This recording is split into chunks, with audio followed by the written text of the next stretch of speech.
This is Entervoid.com's VCast. Entervoid is the world's premier comics battling website. It's a place for artists of all skill levels who love comics to hone their skills through competition and collaboration. Check us out on Entervoid.com. This episode was recorded on March 17th, 2019. Put another shrimp on the barbie. Sorry. That was reductive. Australian for comics. Yeah. I do comics in the outback. That's how I make money. I make comics about crocodiles. Our Australian Void members are not gonna like this. What's up?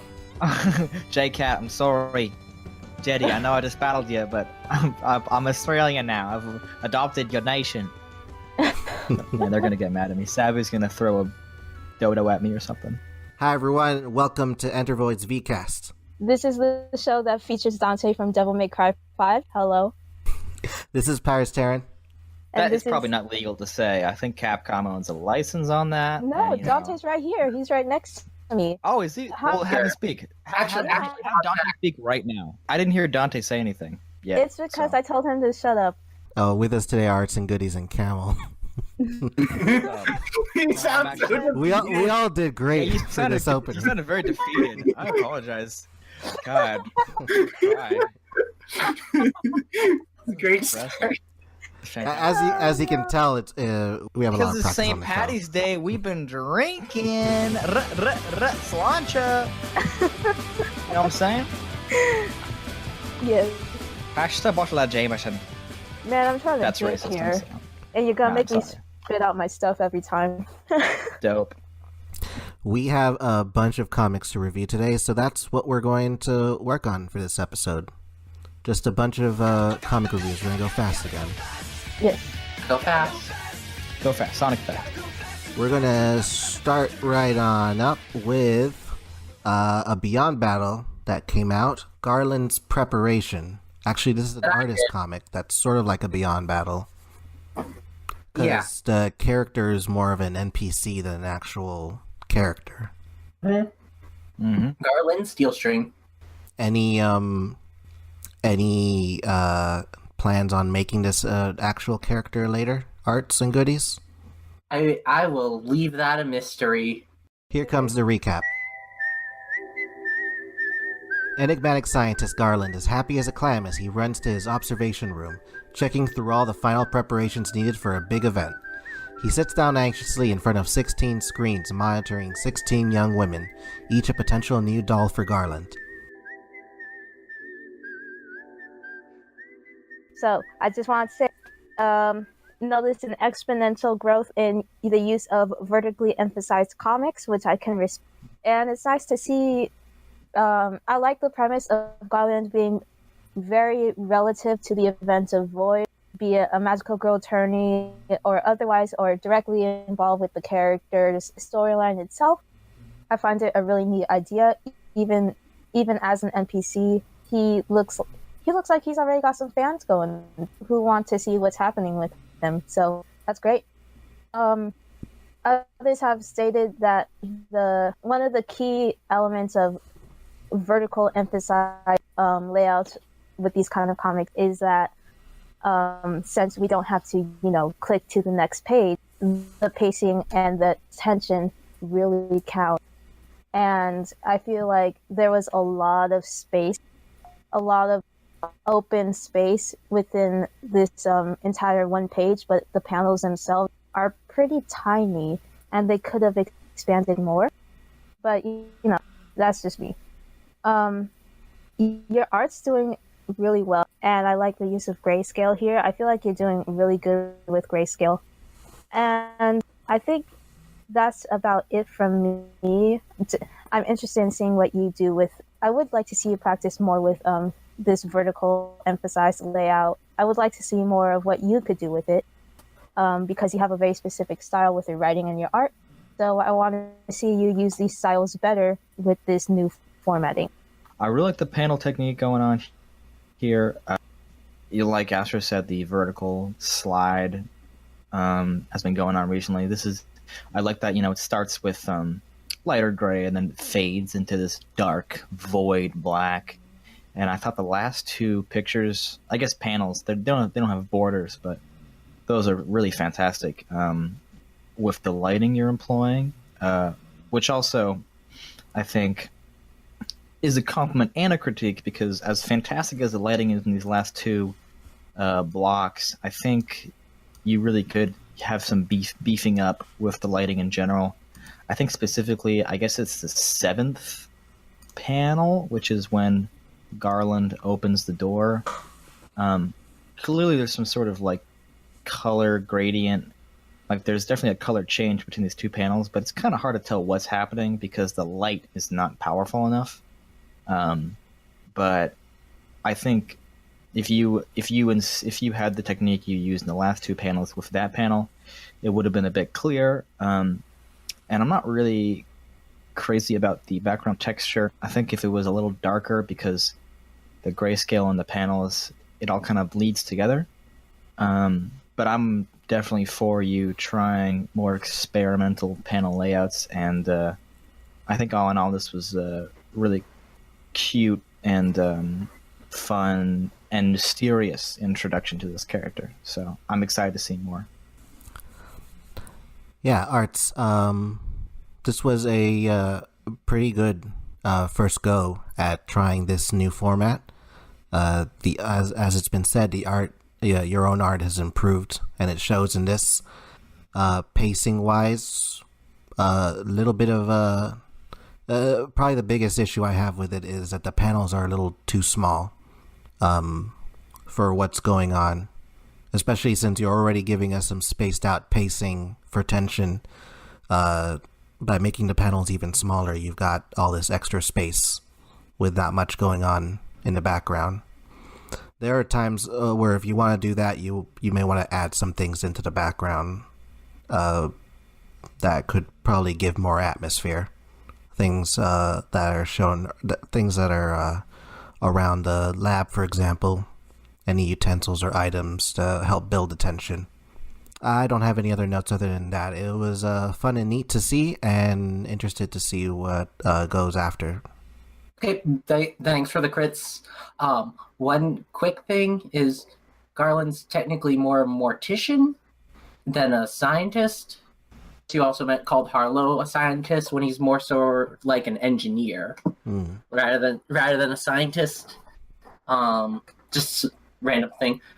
And also, I'm curious, like, bigger, should they be bigger like both horizontally and basically horizontally or vertically, or should they be bigger in like just mainly width, or is it like I would say wider. Wider, okay. Yeah, because you don't have any need for the empty spaces on the left and right side. Okay, because this was obviously an experiment, my first time trying it. Like, well, there's a panel. I just noticed this, which is a panel of crematorium or whatever. What is it? A morgue. They have the sliding shelves. Yeah. Or I actually didn't notice that until right now, because the panel was a little small and it was kind of tough to tell what's going on. I think honestly, I registered that more as a doorway my first glance. So I think I would just make the panels increase in both width and height when you're working at this format, personally. And besides the width and height, is the spacing between the panels too much or too little? Because this is... the spacing is fine to a degree. The problem is that the size... the problem for me is the size of the panels. If they were bigger and you had more detail going on with them, the amount of space you have between them going down is a good enough pace, in my opinion, for building up that tension. If it helps, I would say to really consider with when you're using this layout is to consider, even with the minimal, like even with the small amount of panels going on here, to consider which parts, whatever's going on in each panel, what is most important, and so what do you want the viewers to focus on the most? And if you want a viewer to focus on something a lot, then the small panel wouldn't be the way to go. Yeah. And I think also when you're doing this format, like with this one, I think it's good, like if you're going to do with this format, you have to have an idea of like why this one will accomplish the storytelling better than a regular format. For this one, you have this sort of theme of like a descent into darkness. The really small panels with very little light in them communicate that as well. So I think, that like pay attention. It's like the background and the foreground, in a sense, should be in harmony when you're trying to communicate that. Okay, yeah, because I tried the vertical because I was like, I feel like vertical would be good for like something sort of creepy and a slow sense of dread.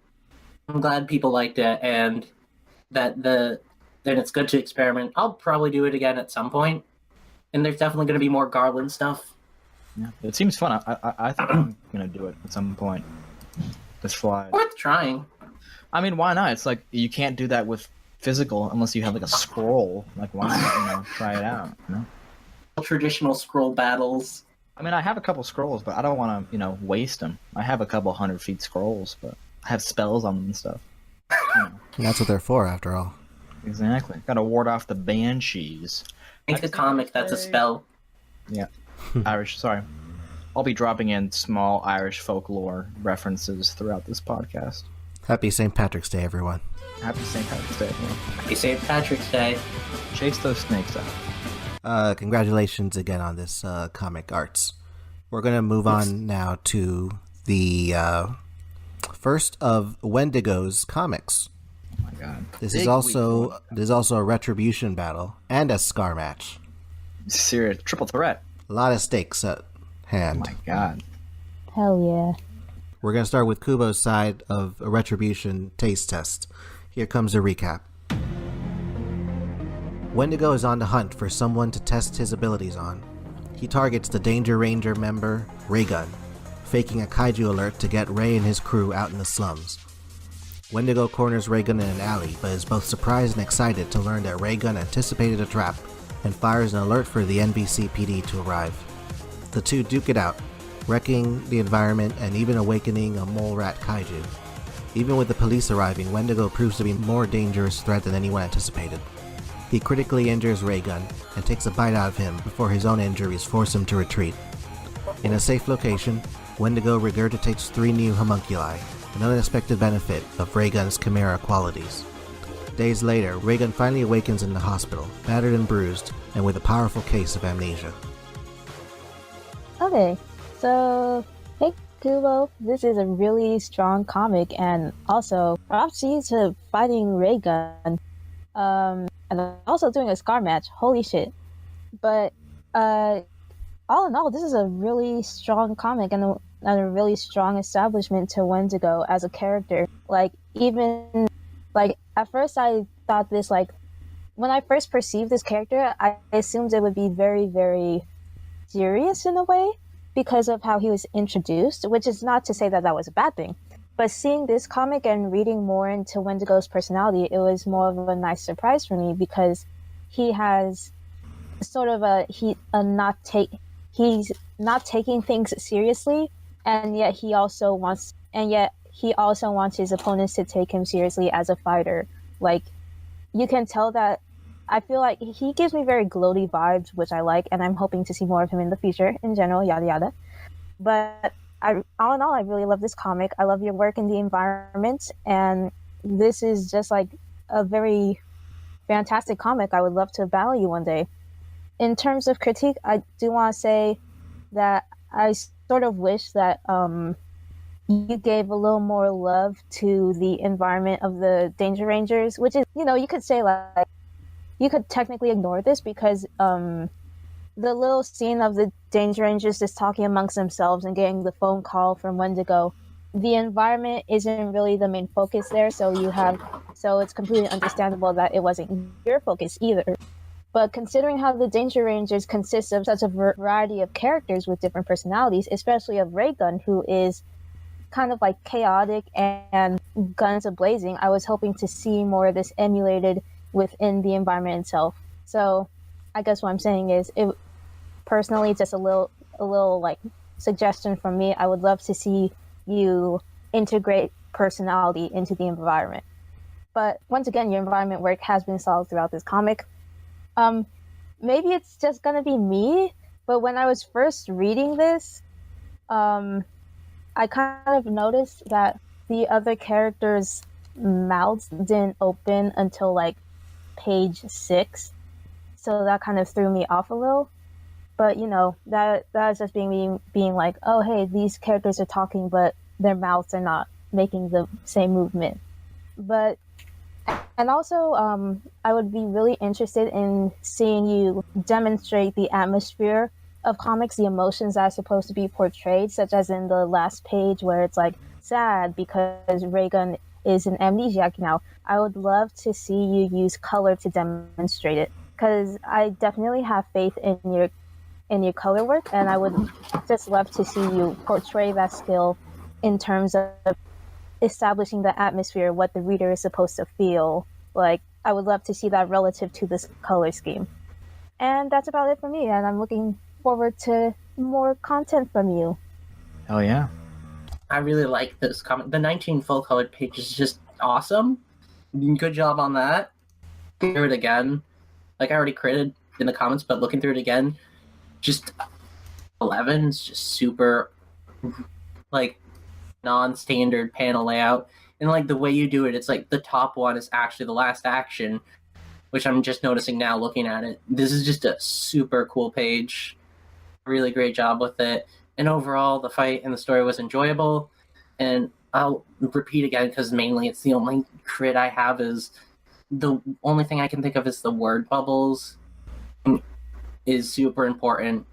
And if the word bubbles and the letters aren't good, it can be of a comic.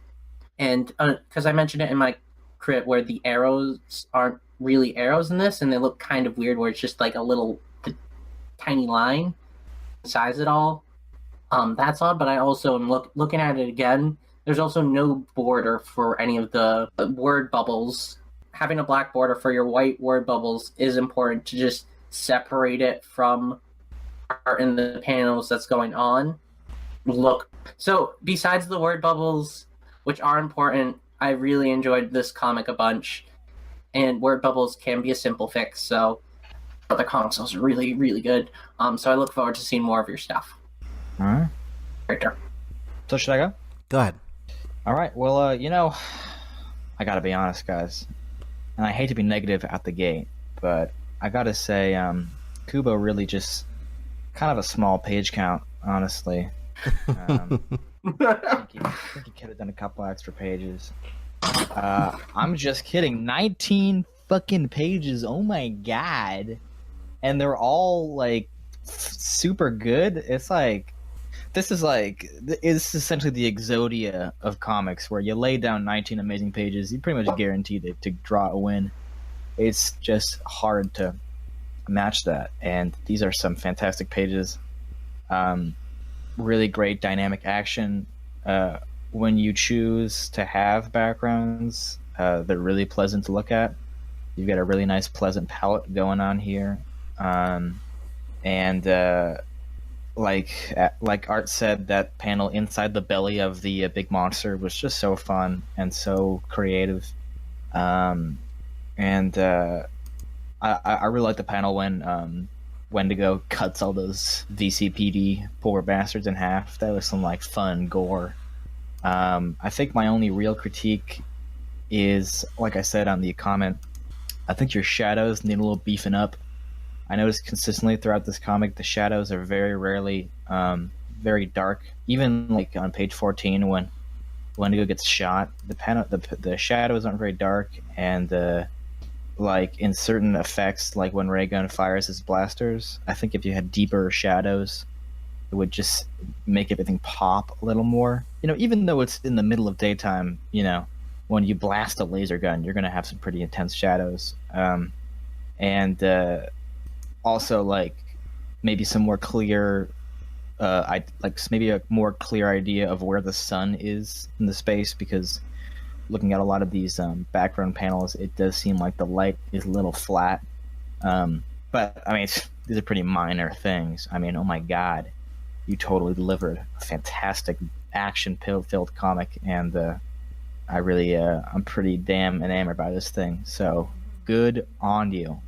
keep fighting. I'll fight you one day, maybe in 2025, when I'm good enough. I'll keep working at it. I'll lift some weights. I'll go in the hyperbolic time chamber like Goku and just get good and drawn. Just wait, man. I mean, by the time I can do 19 pages in 2 weeks, I'll essentially be 80 years old. I don't know how you do that. That's insane. Props to you. Congrats. Yeah, Kubo, coming in strong with this comic here. There's a lot of great old school Void energy in this. And not just with the page count, the fighting. There's so much old school in here. There's a payphone and a flip phone in the comic. Oh yeah, I forgot about that. There's a working payphone here. Too. Yeah. That's how you know Void's in some sort of weird time bubble, because the payphones still work. One thing I would say is to work on your human anatomy a little more, because the proportions tend to bounce around, especially with Raygun. You can see it in pages like page 3, where the size of his head sort of ballooned in and out. And curiously, it seems to be mostly an issue with Raygun. You don't have it much with any of the other characters, as I've noticed. Outside of that, listen to what everyone else has said. You've by this point, you've probably gotten a lot of notes about this comic and a lot of praise for sure. It's a terrific comic, and can't wait to see more from you going forward. Good comment. Nice. Wendigo has a nice butt. Oh my god. Are we gonna do this again? Yeah. Yeah. Very tiredly, yeah. Listen, let Dante out of the room so he doesn't have to hear this, and I just want you to speak your mind. I just want to say there's a certain panel that was... Okay, I can't say it. Sorry, Kubo. No, say Wendigo. it. No, say the panel. Wait, what? You started saying it. Come on. Okay, there's a panel where the shine was right on his ass cheek, and I just looked at it, and I was like, yeah, that's there. I took a picture of your frame. That's the good stuff. I took a picture of my laptop screen of that panel with my iPhone, and just shitty picture, but I'm joking. Kubo, go. Just you printed it out and then put it on a pillowcase. It's funny, I don't really want to share too much about your personal life, but I know you just got a tattoo recently, and I haven't seen it yet. But I wonder, could this be what you got the tattoo of? Because I heard you brought a Void panel of a Wendigo comic to the tattoo parlor. I'm sorry. I should have said I'm sorry. Sir, can you please tattoo this specific... Yes, it's a comic panel, sir. Yes, I want it right on my back. The entire back. Please. Thank no, you. It's okay. You don't have to get the colors. Just get the ass. The ladies That's all that will love matters. it. Yes. I will pay you extra, sir. Yes, please, sir. Moving to the other side of this comic with Raygun, we're going to do the recap for Mr. Kent's side. In an unfortunate security guard station, Wendigo witnesses Police Chief Arena's retribution declaration and prepares to improve upon his power pool. Meanwhile, at Danger Ranger headquarters, Raygun is having a mini-crisis. His teammates try cheering him up by getting him back to work collecting bounties for the retribution effort. They decide to go after Wendigo and track him down to one of the city's many graveyards. Wendigo's collection of homunculi ambush Raygun, dismantling his robot arm. But his kaiju arm is more than enough for the job as he grips Wendigo and with a swipe, rips his lower jaw clean off. Later, Arena and the Danger Rangers speak in front of Wendigo's newly specialized prison. Having made a new nemesis, Raygun is happy to now have a reason to get out of bed. Kent, you also did a good job. It was... How many pages was it? 14 pages is also still is a good amount also. Strong on both sides. And there's a lot I like about the story that I didn't get to touch upon in the... like, the idea that that's also the idea of just Wendigo going to graves to eat corpses to get the DNA. That is really genius and also super messed up in the best kind of way. Wait, is that messed up? I do that every once in a while. I mean, locally sourced. I feel like that's kind of what the thing is. I'm sorry. And also, I like the general theme of just Raygun just constantly losing stuff. It was cool that you had that theme throughout the comic. The comics don't generally have like a theme like that, so it's really cool you did that. Just removing the lower jaw is a pretty brutal scar.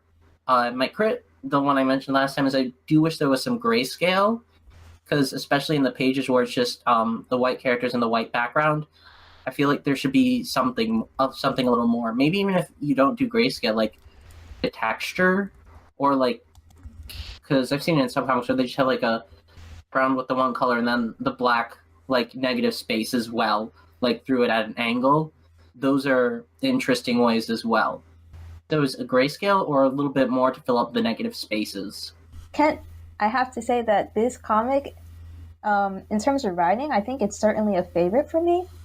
And also, I want to say that my favorite line from this comic, besides the "I have a rival now," like that was really good.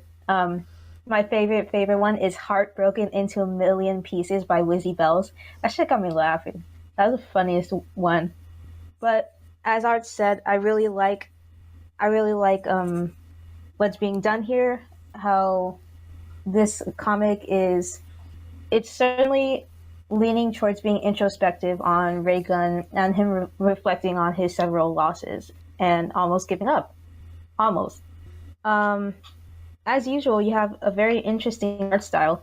I feel like you could give a little more TLC to the background, because you have a lot of close-up shots going on, and I feel like a lot of detail, just not a lot, but even a little bit more love could be given to the backgrounds, because when it's not establishing where the characters are sitting or where they're standing, it's just a lot of just white space. But that didn't take away from the comic. And also, I just love the scar that goes on here. You really took off his jaw. That's pretty fucking brutal. And especially since eating people is like Wendigo's like number one like prime, like that's his thing. Since you're taking the jaw off of this character where it's like he has to eat, it really changes things, and I really love it. So I think that is actually about it for my critiques, where it's like I feel like you could give a little more love to the background and maybe not do waist up like headshots, but not do as many as you did here.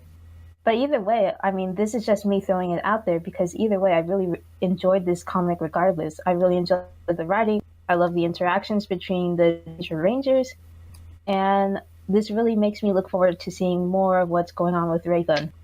Yeah, I definitely agree with everything that's been said previously. Really love the writing in this comic. I forgot to mention this with Kubo, but it also definitely relates to you too, Kent. That there's the scars you guys both gave to each other.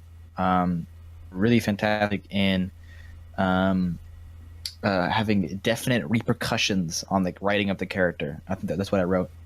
You know, like a lot of scars that people give are literally just scars, and I get it, because it is kind of scary to give a scar and to get a scar. You know, you don't want to be rude. You don't want to, like, you really have pretty amazing power over a character when you do a scar match and you win. But I think these scars are exemplary of putting a small change to a character, but that really can open them up to having some really interesting stories in the future. Once again, your art is so crisp and clean, but I would say, personally, I've been reading your comics for a while now. I even fought you once. I defaulted, though. Sorry. I think I would love to see you really change everything up and try something radical and new. I've seen you do these comics for a while now in this style. You've definitely plateaued. It's still really nice to look at, but I'm really would be interested if you just went nuts. I'm always for that. So, keep that in mind next time you battle him. But regardless, great bout. Yeah, Kent, great to see you back in action here again. I think one thing that you may want to work on now, since you've reached I agree with Camel, you've reached a certain plateau with your artistic skill right now. I think one thing you'd want to practice, if you so choose, is on your speed. That way you can get completed comics that are also completely colored.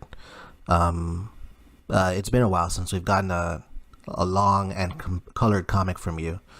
It'd be great to see some of those again going forward, and see if there's some other things you could do with your art to try and level up beyond the place you're at right now. I think that's really the only thing that's holding you back from victories, because your writing, it's been one of the strongest assets of you for years, and it's still strong even here.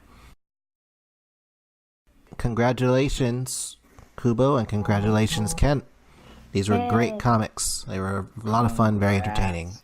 All right. Hell yeah. We're gonna move on. I just hope there's no more Wendigo comics. I don't know if I can do any more. Next up, That's rough, buddy. Nomad versus Wendigo. Oh God! Okay. Sorry, guys. I gotta go, guys. I'm sorry. I didn't know. This was a 1 week battle? Yeah, 1 week battle. 1 week battle with a 3-page limit, and both of these had a pretty much identical scenario. So I'm just gonna take the recap in that direction. Wendigo finds himself surrounded by a pack of wolves and is more than able to hold his own against the animals. Things change when the wolf spirit Nomad enters the fight. In one timeline, Nomad and the remaining wolves manage to deal catastrophic damage to Wendigo's body, but Nomad turns away for a moment, giving Wendigo enough time to escape. In another timeline, Nomad is not enough to turn the tide, and Wendigo beats him senseless across the street, dropping him into the river after tasting his blood. We'll start with Hellas's side. Okay. So, Hellas, like, your lighting has gotten super good. Like, that's the part that's, like, gotten really good, like, leveled up a whole bunch. And because, like, you also post the other stuff in art chat, just your lighting keeps getting better, and you keep doing more stuff with that. That's the part that's definitely gotten, like, good, and that's really good, and that's, like, the highlight for this. And I love the way the lighting looks in this, where it looks like it's coming not just straight on, but, like, through trees. And it's, like, not, like, universally consistent because there's, like, some sort of trees or foliage in the way of the light. That looks super cool. In terms of crit, I did mention it in the comments, but your action shots, the person who is taking the damage or getting the attack done to them, they aren't, like, reacting properly, like, what looks like would be proper. Like, in panel 5 of page 2, Nomad's, like, taking Wendigo's arm through his shoulder. His upper torso should be, like, twisting. As I'm saying this, no one can see it, but I don't know why I'm doing it, but as I'm saying this, I'm, like, literally just shoving my hand to my, like, shoulder just to twist myself, just to, like, see how that would be. But I'm just... Please don't, like, kill yourself. I'm not, like, Wendigo stabbing myself, but I'm just, like, pushing on my shoulder just to, like, so that it would, like, twist.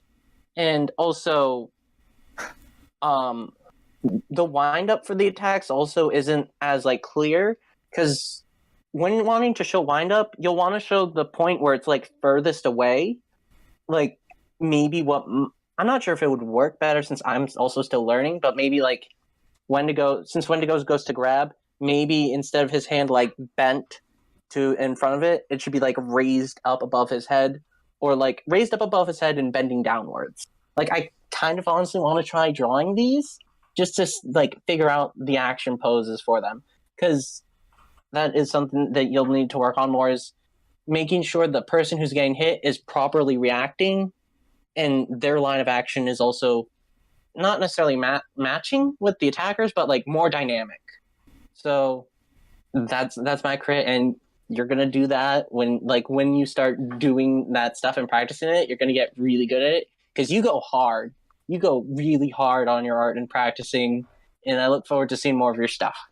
I just want to say, this is such a major upgrade from your last comic. I'm totally stunned. You totally delivered. I think your lighting it's night and day better. The colors look really nice. I really think, just keep this up. If you can keep this trajectory of leveling up, oh my God, you're going to be a whole different artist by the end of 2019. That's really all I want to say. Congratulations. So, Alice. So, as everyone said, this comic is definitely a level up compared to even your last comic. Like the previous comic before this, you made very huge leaps in terms of color improvement, and I have to say major props to you. And also major props for taking this major improvement leap within a 1 weeker. Even if it's just 3 pages, it's some pretty major changes, which I can respect a lot, especially within a 1 week timeline. I do want to say though, in terms of coloring, this is kind of common with your coloring in particular, but it's inconsistent in the way that there is always like white pixels in one place or another, and it's noticeable. And also coloring where it should be is not there. Like we have this panel which exemplifies that Nomad got stabbed in his left shoulder, yet in the final pages he's not even bleeding. His fur isn't matted, there's no red. Even when he's walking away and even when he's pulling back, I don't see any blood there. And it's the same in the second panel. I mean, not in the second panel, I mean the second page in the first panel, where his entire face is just the same brown. His teeth are brown even, despite the fact that, his teeth should be white like in the rest of the page. And also, when you are using these red backgrounds, they do help emphasize the action, but the coloring of the characters themselves does not match it.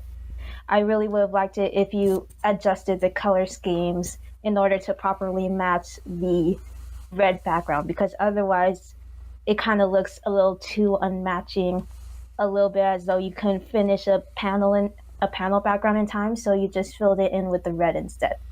And also, I do want to say that in terms of the action, it could also use a little more love.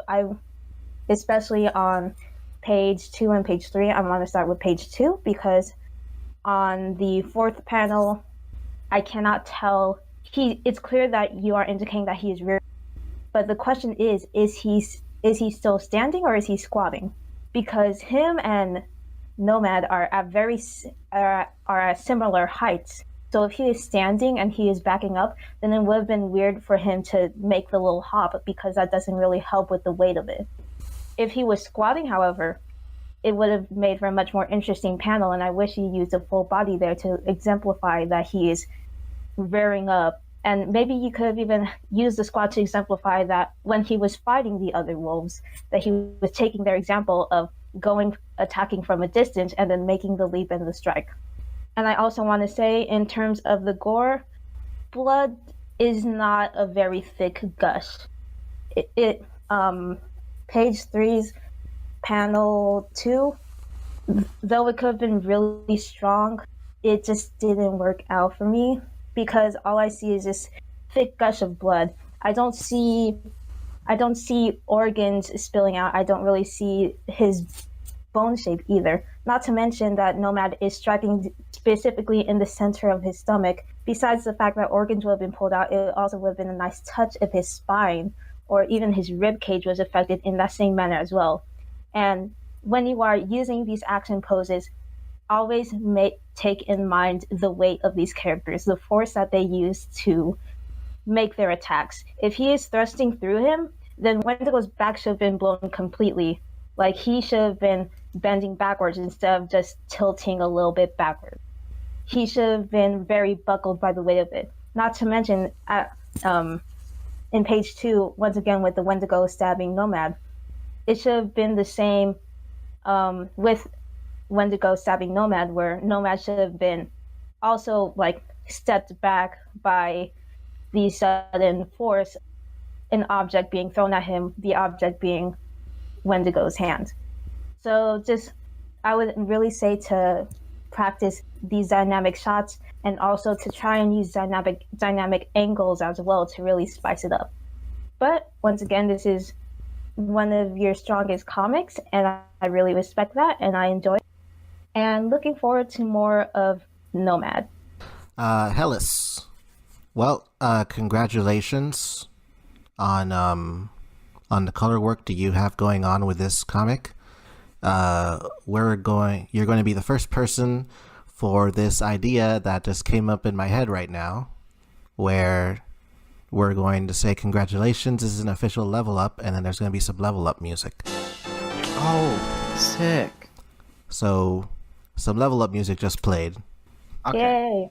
What are we talking, like Mario RPG, Da, da, da. Final Fantasy? I was thinking Or Legend of Fire Zelda. Emblem. Wait, can Isn't we it use Zelda? some like shitty SFX where it's like children saying "Yay" and then laughing? We should do the Evangelion and the congratulations thing where they all just clap. Congratulations, congratulations, congratulations. It'll be And then something. play Calm Susser Todd, and then it'll be sad. It'll be something. Okay. Yeah, you did a great job here with your colors compared to past comics. It's a real level up, and I think you got a better understanding of lighting here than you have in previous comics. And we're gonna start seeing that moving forward, I hope. Rest of your artwork does need to catch up a bit, but you're getting there.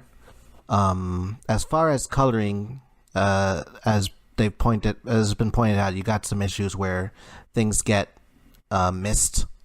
You got some small spaces where things get missed, and that's a relatively simple fix if you're on CSP. If you're using Photoshop or Clip Studio Paint, if you want, you can reach me and I'll show you a quick shortcut on how to deal with those fills. No, say it. I want to know this shortcut. Say it for the VCast. I'm kind of intrigued. Tell us the secret. This is Give something. us the rundown. Give us the goods. Okay, This is what the alright. VCast is for. All right, fine.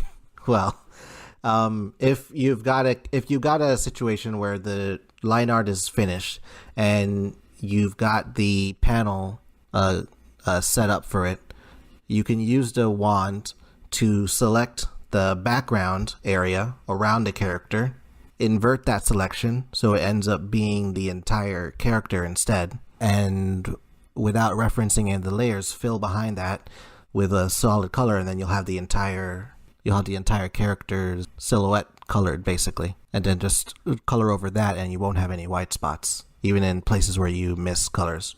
You can also use the close and fill option in the fill bucket section for CSP. It lets you use a lasso tool to lasso around a closed line art and fill it with a color of your choice. There you go. Yeah, that's the good tips. That's it. Give the good stuff. It's a pretty good tip, but I actually have an even easier one. If you just send it to me, pay me $50, I'll color whatever you want. You know what I'm saying? I'll do a little paint here, do a little paint there. Just grease my palm with silver, and world's yours. Yeah. Listen to what the other folks have said so far, and just keep on working on your material here. I have a good feeling that you're going to look like a very different artist by the end of this year if you keep this up. I want to say, Hellas leveled up. What should he spend his XP on? What skills? Because I'm thinking I think cooking, maybe like wood crafting, if that's a skill. I think appraisal would be a good one. Appraisal, that's good. Maybe necromancy, so we can revive the dead, which should be There's too sick. many necromancers already. We have too many goddamn. And a necromechanic with Garland. Exactly. Seriously, we Too need many a necros. life. We need a lifeomancer. Isn't that just a cleric? Yeah. Okay. We need. Okay. Rocio. We have Rocio. That's about it. Another homie. Moving on to Kubo's side. I already did the recap, so you can go ahead. Okay. So I'll start. So I love black and white. I love black and white with the limited color. I love this stuff. This is my jam. I love this with the red blood and just the black and white. I love it. And Do you love it, Arts? Yeah, I love this. wait. I could consume it. Astro's feel about normally it? the one. Astro's normally the one that eats the comics. I'll eat this one. When it's a good monochromatic comic with like a limited other color, that's mine. Astro won't have that. I'll eat it before Astro. Man, you You're, guys, you're a comic Wendigo. You just want to eat the comic. I'm into it. Yes. I can respect I'm in that. rehab, y'all. I'm eating crackers to make myself a better person. And you guys That was reductive, and that was messed up to mention the eating habits that we've had. All right, listen, we've come a long way. All right, I'm vaping comics now. I'm doing way better. God. I'm in Comic Consumers Anonymous. Please leave me alone. Wait, you're at DCA? Yeah, props. Yeah.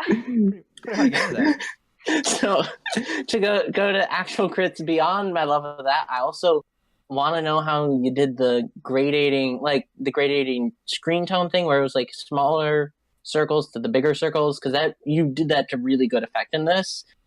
And I'm looking on the first page again, and like just the different actions where it's like it's slightly less, where it's like the fist. That's super cool. And also, I just really like this comic a bunch. I already mentioned my only like crit thing was like on the final panel where it's like Wendigo's on the bridge. The way his hair is done, it looks a little too sharp from this like perspective, because I know he has spiky hair, but we shouldn't be able to see the gaps in the spike from this distance. And also his silhouette like looks odd when it's like so sharp compared to the slightly like blurred so like the blurred lines of the lamps in the bridge, where they're not like perfectly like as sharp. It makes him feel a little bit out of place on that.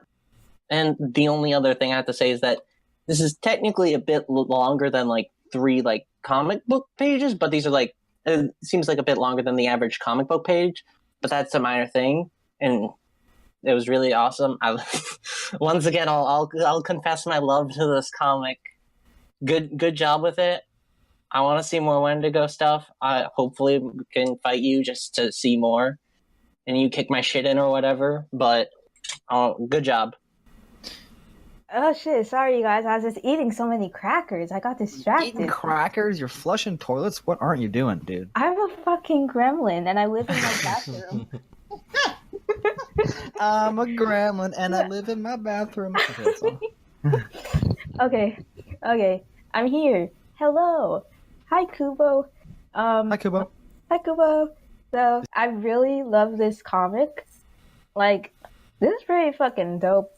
As Art said, the use of monochromatic with the one non-monochrome color, the red, really strengthens the visuals of this, especially within the week's time, and especially considering this kind of writing style you took here. I don't really know how to explain it, but the method for the visuals that you took here certainly match with the method of the writing. And so certainly A+ on that. I really like how you drew Wendigo. I meant to say Nomad. God, I really like how you drew Nomad, especially his human form. He looks very cute in the first panel of the second page. But I have to say that the transformation sequence in panels 3 to 5 on page 2, it feels really awkward. Like Nomad's body mid-transformation, it doesn't really feel like Nomad. It kind of feels almost per se blobby in a way, where his physique is kind of generalized in the silhouette. And even though you have the lighting to kind of shape him out, I still look at this and it feels like this could use a little more love into it. Same with when he is leaping downwards as a wolf. It feels very awkward, especially if you compare that 5th panel to the 6th panel, where his arms are not as thick and his head is like not as large compared to his legs, and his legs aren't as short. Even if he is in that sitting position, it just kind of feels very awkward for me. So I feel like those 2 panels could have used a little bit more refining. But otherwise, this is a pretty solid comic. This battle and your previous one were excellent. Once again, I love the stylization you took here. The writing style you took here was certainly a surprise for me, and it was a good surprise. And looking forward to more of Wendigo. Looking forward to his development as a character within this chaotic city that is Void. Yeah. I really like this comic a lot.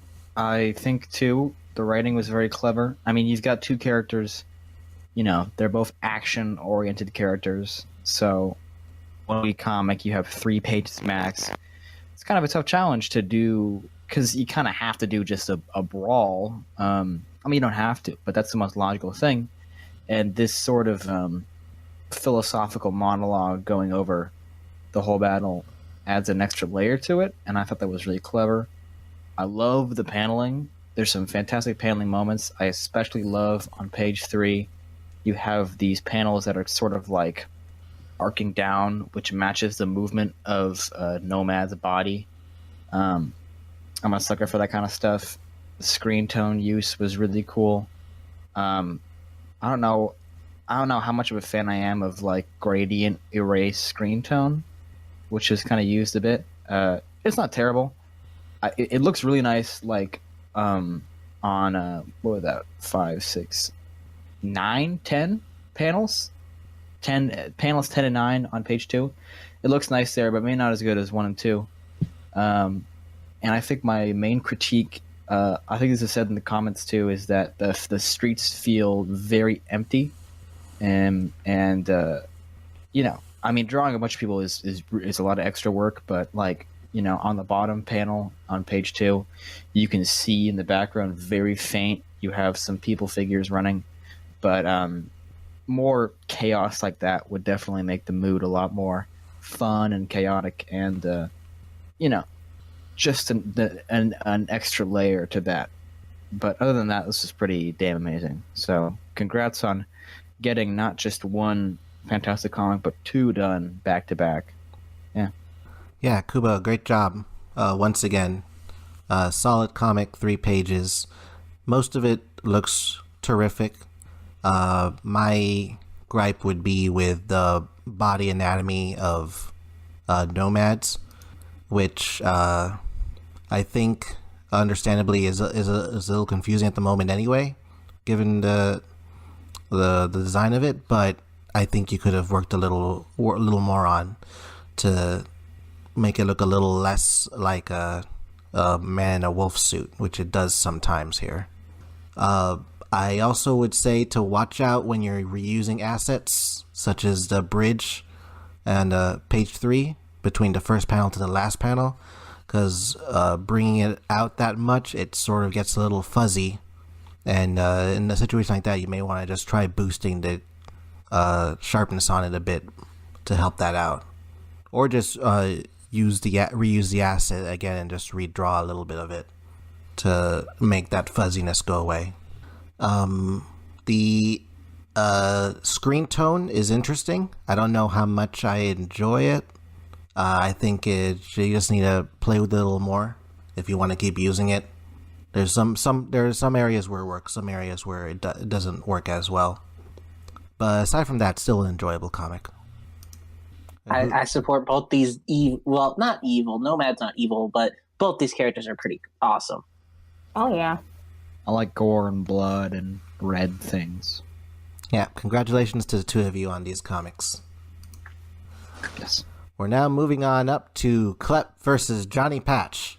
Oh my god, who did those comics? It's pretty cool. God damn it, I keep reading the wrong battle. Sorry, I'm just so interested in these eggs. How would you... It's a frog, man. How did you mess that up? Well, he's not an egg, is he? Well, I was about to say he came out of an egg. But I was like... know? I haven't gotten to the backstory yet. He could be Egg Dealer's bride. Oh, no. You know where frogs come from. Exactly. Potentially eggs, yeah. They come from the Egg Dealer. He's made all the frogs. Exactly. That's how it works. This is a bad timeline. I want to go back. This is the darkest timeline right here. Yeah, I want to say, I realize now, like every podcast I'm on, every VCast, you're reviewing one of my comics. Yeah, what's up with that? Coincidence, guys. Definitely not someone who lives off of compliments and needs them to survive. It's definitely not who I am. So just don't worry about me. I'll be in the corner, just not listening. And, don't worry. All right, we're gonna start with Camel's comic, Camel's side. Who's Camel? Loser, probably. Here comes the recap. Teenage ruffian Johnny Patch has a knack for getting in over his head, and he's done it once again, hanging with the wrong crowd long enough that they test his worth with a bit of the old ultraviolence. The gang lead Patch to an alley where the homeless Klepp is sleeping and exact ultraviolence upon him, before handing a club to Johnny to deliver the finishing blow and prove himself to the others. Johnny is saved from a dark decision by patrolling cops as the ruffians all scatter from the flashlights, but even in his bruised stupor, Klepp notices the fancy lighter in Johnny's back pocket as he runs away.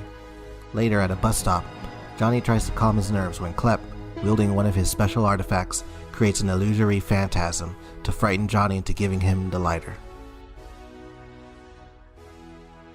So we've already talked about how I love your hatching. Like, I want your hatching's super good, and I want you to teach me the ways of that. And also in particular, I'm just looking over again. I love the way you did Johnny's face, like how you made it so sharp. It really works. In particular, I'm looking at page 6, panel 2. I'm just loving that expression. And terms of my crit, I mentioned it in the comment, but I feel like the middle green, like there's the bright green that Klepp is, that's like the lighting. Then there's like the foggy like green of the outside. I feel like the middle green that the alleyway was sort of didn't work, or like it. Yeah, I feel like it didn't work as well.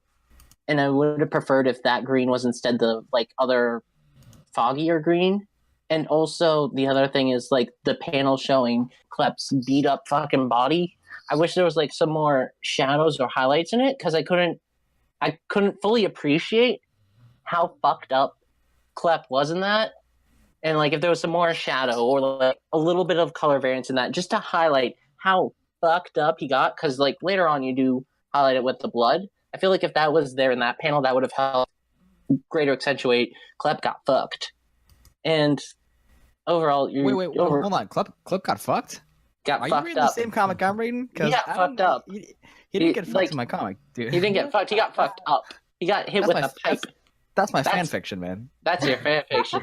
Whoops. Yeah, but no, he got the shit beaten out of him, and I feel like maybe either some highlights or some shadows would have helped show more of the details of that, because the details are there, but when I first saw it, because it was all the same color, I had trouble seeing those details.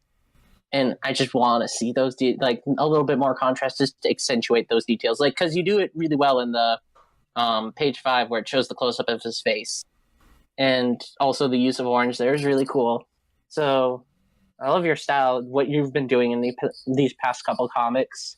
And do more of it, because you're also planning another battle soon. So I look forward to that one as well. Thank you. Okay. Look, I just want to say, like, man, like, hands to the top of my forehead, just kind of shaking my head, like, man, I'm fucked up. This is a really good comic. Like, this is fucking solid. I really complimented your work in your previous comic, and I'm really gonna compliment it now because, like, you've settled on something. You have something here, and you have sat down on it, and you have made it your throne. Like, I cannot deny how much I really like the stylistic approach you are taking with these comics. These are very individual, and I don't want to like ramble on and on and on about how much I love this comic, but I really do. I really love this cross hatching, this very strong emphasis in blacks, and this very strong emphasis in using colors to really emphasize the mood. Like, if there's one artist I can think who's really good at that, it's certainly you. And you are using colors that not even I would associate with the atmosphere that is happening here, but when I see it, you use it in these comics, I understand. And I don't only understand, I also feel it. I feel the intensity that's going on when Johnny is looking at the situation, when the beat up gets worse and worse, when the close up of his eye and this expression of like, I'm not really sure if I want to be on this horrified look of his, how it's just one color and how it's just green. I feel nervous. I can really feel like, what is he going to do next? What am I going to see next? And also just these final pages with the use of purple and him being like, give me the lighter. Like, it's got me fucked up, fam. It is kind of, I'm stoked. I'm in it. I love this. Like, how do I say this? I know I said I don't want to ramble too much in terms of compliments, but here I am because I really enjoyed this comic. I'm cool with it. Don't worry about me. I think in terms of critique, I don't really have any because of how much I love this comic. I just feel as though on page 2, you could have blended the color transition better from this neutral yellowish green, this sickly yellow green, to this very strong green. I feel like it could have blended a bit better. It could have been like the situational transition here doesn't really connect for me. So it's a very sudden hop from page 2 to page 3, but it doesn't take me away from the situation. It's just that compared to the latter situation of the colors turning from one color to purple, I can clearly see what is causing the change here, and it's really rendering itself smoothly for me. But I cannot relay the same thoughts when I'm looking at page 2. But either way, wonderful comic. And out of curiosity, I would really love to see your process with making these comics, just from beginning to end even. Like, I just want to see how you do your thing. I would even love to see you try something. I would even love to see you try and mix it up a little with this new style that you've taken on and that you've sat upon and that you clearly made your own. I'd love to see how far you can go with it and how you can still relay this same style on maybe even different mediums. But either way, I love what you're doing so far. A+ from me, little gold star, a plaque. Like, fuck yeah, dude. I'm in it. Yeah, Camel, you knocked it out of the park again with this one. I don't want to give you just a whole mountain of praise, so I won't. Let me look at page 7. I had a question concerning the part at the top, because when I first read this the first and second and third time, before I realized I was being stupid, it looked like it said, I give me the lighter. But it doesn't say that. What is that? That's a. I guess I didn't need it, but that's supposed to be like a word, like a balloon line, sort of. Oh, okay. Like to clarify that it is indeed this big phantasmic demon saying "Give me the lighter," as opposed to, like I know, yeah, okay, it's common sense. It's not Johnny saying it, but I just did that for clarity's sake. Unfortunately, I guess it wasn't very clear if that was confusing. But I assumed it was a mistake, like you missed a spot or something. Maybe it's because I didn't give the creature a mouth, so it was kind of confusing that way. That could be it. I guess if you just drew the whole balloon around it, it would have sold that part. That and the end, I don't care for the orange border for the last panel, and that's it. Everything else about this thing is perfect. Let's talk about how you had one question and then you're like, I don't care about the orange border. Next. That was the funniest thing. I just laughed out loud. I just didn't know. I mean, it's, orange is, it's orange. But thank you. Yeah, well, I would have said this was amazing, but orange panel, 6 out of 10 IGN. Yeah, 6 out of 10. I think it was pretty good, but that just. Well, my question is, what if you got against orange? Is what I want to know. I don't got anything against orange. I got something against this orange panel at the end. Are you some sort of Ooh. orangist? Is what I'm trying to get at. Are you orange biased or maybe like orange racist? Maybe. I mean, just saying. I don't want to. I mean, aren't you glad I didn't critique more, though? I'm gonna leave I'm the call. leaving the voice cast. Wrap it up. No more cast today. Woo! Wait, come back. We still have like half the comics. There's Still more a couple comics. to do. There's more comics. But just you're on thin ice. With- one more orange pun and We I'm still out. have Jenny J's side. I with don't think Pat. there are any other orange puns other than that one. There aren't really. Oh my. Let's before we go into the worst, trying to search for more orange puns. Okay. Okay. Moving on to Jetty J's side. Here comes the recap. Teenage ruffian Johnny Patch catches Klepp at a soup kitchen where he's immediately enamored by the little blue munchkin, feeling a kindred spirit over having the same shade of skin. He begs Klepp to train him in the art of ancient secrets, to which Klepp begrudgingly humors him with trivial tasks. It doesn't take long for Klepp to lose his temper over Patch's constant pestering.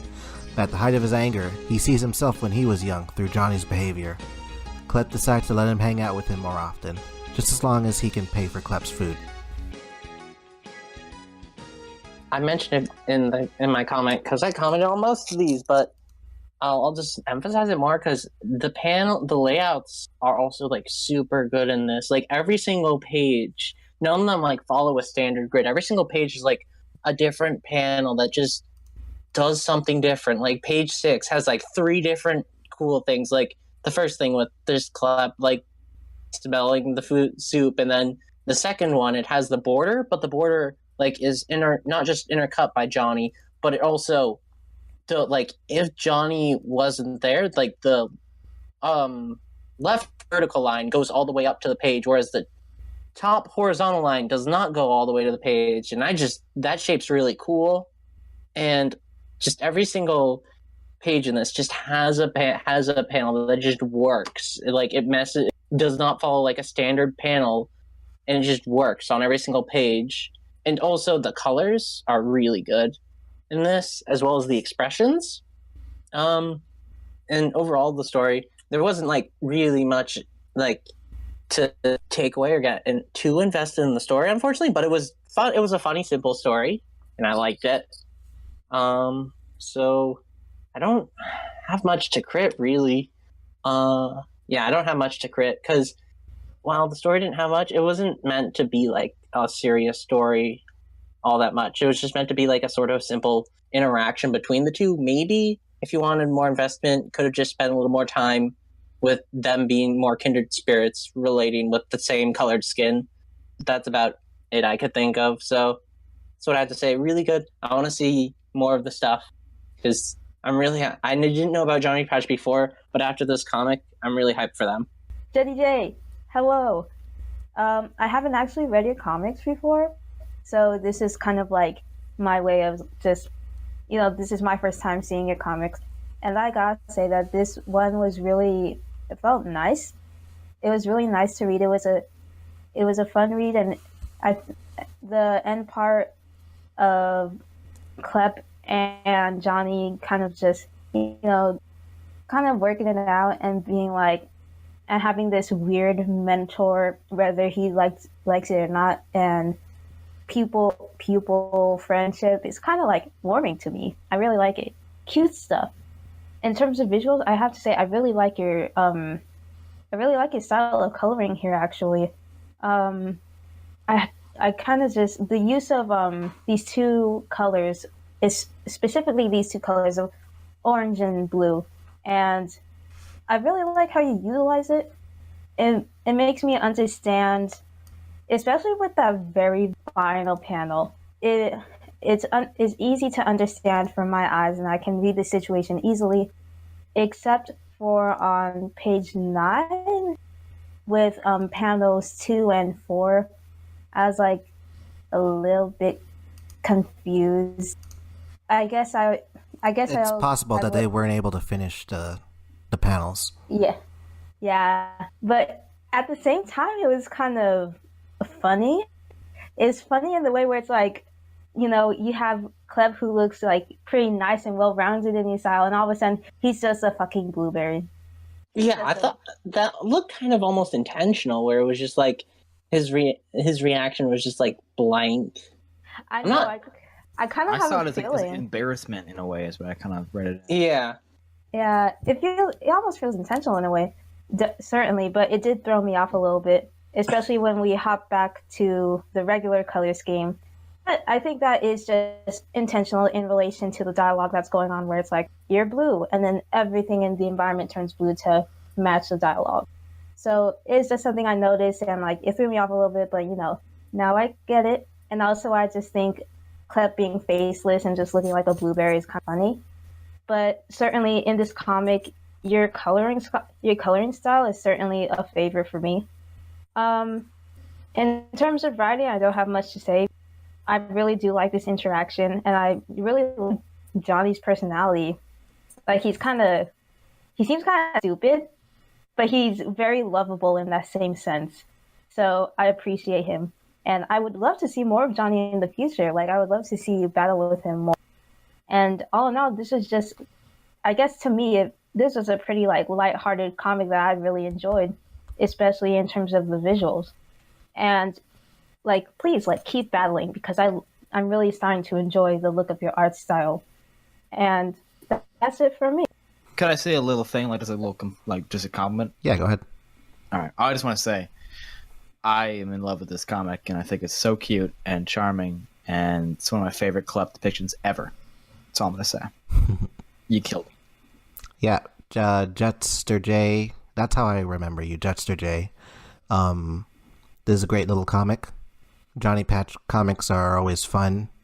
I love seeing the contradiction between how much of a badass he believes himself to be and how much of one he actually is. Artistically, I don't have too much to say. It's really solid. I think this is a perfect example. If anyone's looking for a perfect example of a comic that has a different creative panel layout for every single page, this is a good comic to look at, just like Arts was bringing up. A lot of funny gags, a lot of fun. I feel like the plot's a little, what's the word I'm looking for? Lost. Like it sort of bounces from one idea to the next without really solidifying too much until it gets to the very end. And I think that's the only weakness to the comic as far as the narrative, because the jokes are great and the idea is fun. It just feels like maybe there was some struggle with trying to figure out how to get these two to work together for a story. That's all I would say about it, though. It was still a great read, and I still would love to see you come back and do more in the future. I want to see more. This is because you were from before I was in Void, and this is your first comic since I've been in Void. Now I want to see more. And if you could, I'm kind of sick of this Klepp guy, though. Honestly, I've seen him a lot. He's like kind of getting on my nerves. It's kind of my opinion towards him. That's how I feel. All right, congratulations again to Camel and to Jester J for some more great comics. Now going into Egg territory. Oh, here we go. we're in Egg County now. Put the headphones on and cover up the screen. It's about to get a little not safe for eggs. That's sort of the introduction. No, it's safe for eggs, but not safe for anything else. But the egg is not slowing, even though it surely knows where it's going. Not a speck of light is showing, so the danger must be growing. Before we start that side of this egg, though, we're going to egg size. We're going to read MRPR's side with Virtua. Here comes a recap. Virtua stumbles upon a frightened civilian who's running from a dark force. That sinister menace soon reveals himself as the egg dealer, who's on another rampage of turning the city's residents into eggs. Virtua and egg dealer have a brief tussle before Virtua sends the dealer flying and returns to her original task, hunting down a nearby Polyclops, a digital vermin that threatens to infect the real world. Virtua and the egg dealer face off once again inside a warehouse, but their battle is halted by a Polyclops attack. The dealer is wounded before the Polyclops escapes, and his infected arm turns into a new Polyclops that Virtua vanquishes. While the egg dealer regenerates a new arm, Virtua prepares to force him to turn his eggified victims back to normal. Oh. It wasn't a dark force, it was a fetish. He was categorized as a fetish, and that is just great. It's terrifying in a way. It almost looks like a persona enemy. Yeah. Oh my god, I enjoyed this comic a lot. This is my favorite thing from you so far, Mr. PR. And I see you like trying things like, because I'm looking at page 1 and it's like clear you're trying more with your backgrounds and trying to put more stuff in there. And also the fact that you're doing like more than just black and white and trying to do a couple different tones. So I respect that. You obviously still need more work, but it's good to see you like try to put like more stuff in these spaces and like trying to put lines on the buildings as well as like lines on the boards and stuff like that. In terms of the story, this was just a good story from like the first joke, whereas the guy just calls her a fetish, and the fact is like fetish is like a type of species now, and just the whole story, and also that you implemented the polyclops, those are pretty cool, and I like that. My main crit is just keep trying to do more challenging backgrounds, and like specifically like with the warehouse, it was on page like 10. There was basically like there were varying heights in the crates, but they were like all the same, and none of them were like really all that overlapping with each other. So just work more on adding a little more variety and a bit more overlap in your background elements, and just putting more background elements in there. But these are definitely more background elements than in your previous comics, and also work more on having the more colors, because Virtua looks pretty good. Egg Dealer as all white doesn't quite work, because when you have a white area, that's where we're going to focus on, and when the entire character is white, it just makes it look like part of it was missing or like forgot to be colored in. So like when you have just white areas, those are the areas we want to focus on. So put some sort of mid-tone and color on the other parts of the body. Other than that, I enjoyed it. I thought it was pretty good work from you, and you just need to keep pushing more. I liked it. Hello, it's me. Hello. Hello. Hello. Okay. So MRPR, with that Virtua BB you did that establishes, hey, she has a story. I feel like this comic battle, this comic of yours, is really laying down the bricks for that, and I really like that because whereas previously a lot of your comics kind of felt like they clearly felt like one-offs, that in the terms of like your characters could have gone to their goal and regardless of the opponent, and the opponent is kind of just secondary for wacky shenanigans. Even though there are quote-unquote wacky shenanigans going on here, I enjoyed this comic a little bit more, and it got me to enjoy Virtua a little bit more because I get to see more into her personality that isn't just Virtua acting like she's dumb. Like, she clearly knows things, and she's clearly playing as a character. And when she even says, okay, I have to break character. Dude, what's wrong with you? Like, that was my favorite part. That was great. And I really like in this comic as well how you're not abusing the squash and stretch expressions here. Maybe, I know that you have a very specific art style. Of course, everyone has a specific art style, but your utilization of your art style with your characters, it's starting to feel a little different. With Cassidy, you're clearly using this clearly relying on that squash and stretch for her wacky emotions, and while that is utilized here, it isn't too much for me. In fact, the expressions that are going on here, especially for Virtua, they're actually pretty good. Like, I really like it. I really like how she looks, and it really gets me to appreciate her face more. Like, I could go on about backgrounds, but I'm sure you've heard enough from me. But I do want to just appreciate this comic because I think this actually might be one of my favorites.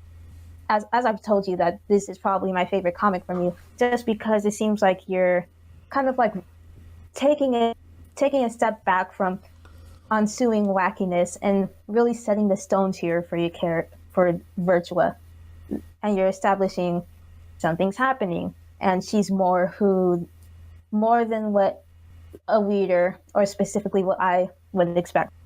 Others probably have and will say what I would have said, which is that anatomy could have used a little bit more loving. The shots are they can be really close up, and both of these characters have very complicated, but it would have been nice to see you take more dynamic poses with them, especially when they're fighting. Like, I would have loved to see more dynamic shots, more full bodies. But either way, I feel like I can't really say much because this comic really felt like a more pleasing refresher for me. I really liked it. So, good stuff. Hoping to see more development from you and more development on Virtua. This interaction between her and Egg Dealer was very funny, and I think it was my favorite interaction of all. But either way, good stuff. Hoping to see more from you. It takes a special kind of character to make Virtua seem like the sane one. I mean, and that's pretty great. That's why I think this matchup works so well, is the fact that Egg Dealer is so crazy. You can pair him up with someone so cartoony as Virtua and have her play the straight man, and it just leads to page 9 when she breaks character. I mean, I was laughing really hard at that. I love that meta humor going on throughout this comic. I think I believe, at least compared to your last comics, your lines are a lot smoother, and I'm very happy to see that. Looks a lot nicer. And they're still a little... No, you know what? No, I think they're just smooth, as smooth as you can get them, and I really appreciate that you took that change. You took that note to heart. I think a couple people were saying that. I think really my big critique is just get some more dynamic backgrounds going, but you're even working on that more, So overall, I'd say this is a pretty darn good comic from you. Keep at it. I agree. MRPR, this is a vast improvement from the past couple of comics you've submitted, especially in the background territory.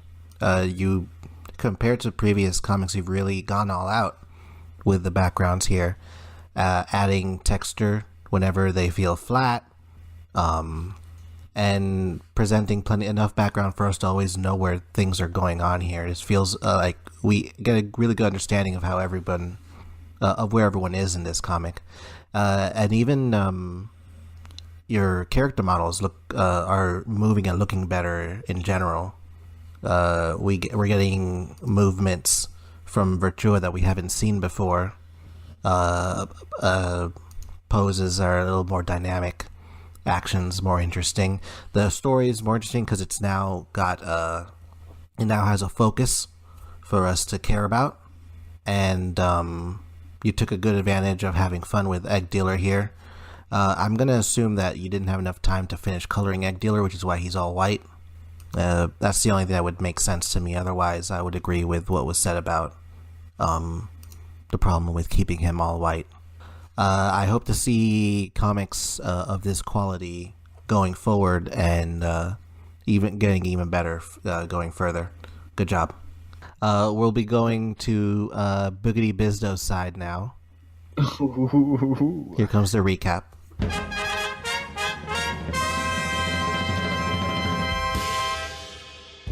An argument about burgers versus eggs turns into a titanic clash between Virtua and the Egg Dealer. The combined energy of their passions creates a giant burger monster with a special blue egg, and as Virtua vanquishes the burger monster, the Egg Dealer falls in love with the colored egg. Refusing to part with it, the Egg Dealer dons the powerful and provocative super weight egg armor. making himself so heavy that Virtua actually takes damage from trying to lift him. As she returns to the arcade to level up, it's revealed to the egg dealer that the blue egg he had fallen for is actually just monster burger poop.